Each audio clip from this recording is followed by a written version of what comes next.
You mentioned the two lanes that y'all already looked like they were treated. Tell me about that far right lane. We noticed some tracks there, but is that where those tracks are looking kind of slick?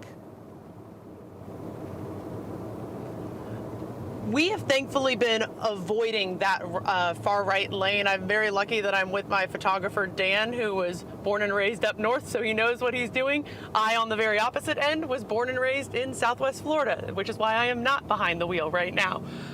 We've been sticking off of that very far right-hand lane. It looks like maybe it was slightly treated there. We have seen cars driving. Some cars seem to be handling it okay, but we also are noticing that those are where the 3 accidents that we've seen have been in the far right lane. So if I'm on 85 or if I have to get on 85, I'd be sticking in these middle lanes right now because those are by far the clearest that we've seen, Chris. Molly, this is such valuable information. Thank you so much for showing us what you're seeing, and you showed us the evidence of the danger of what is out there with those accidents that you guys just showed us. And I know that a lot of people at home are really hungry for this information that you're showing us. Now, there's a car there on the left passing in the untreated lane. That is dangerous.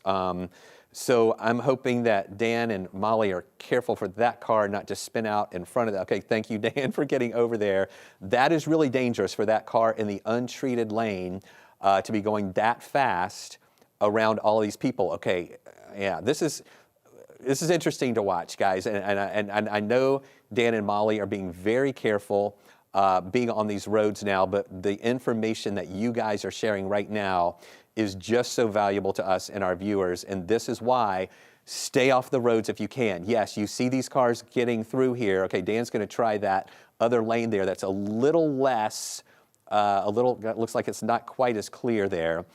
So this is just a good example to see what's happening in each of those lanes there between the treated and then the lanes that are kind of worn down just a little bit more. So again, Dan and Molly being very careful out there. But this is great information that they're able to show us here about these road conditions. And I'm going to see this sign again of where they are. They're getting up toward the Collinsworth Road, Palmetto, Tyrone exit. Now, as they're headed north toward Palmetto is where we heard of another accident. So they're moving into that direction. And if they get to that, we're going to break in as well to show you where that is. Now, the latest on the airport, Melissa mentioned this just a few moments ago. We are seeing the delays that are beginning to add up at Hartsfield-Jackson. Look at here. So you see the trucks that are moving along here. The runways and taxiways do have some snow on them. We've got a couple of airplanes that are taxiing here right now. So there is some movement.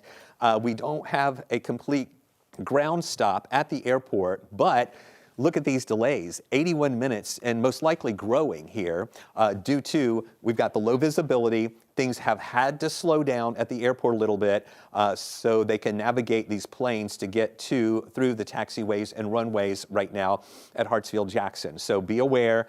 If you're waiting for someone to come to Hartsfield or you're going to Hartsfield, if you're waiting for somebody to arrive or you're going there to depart, check ahead because we have those delays that are moving through.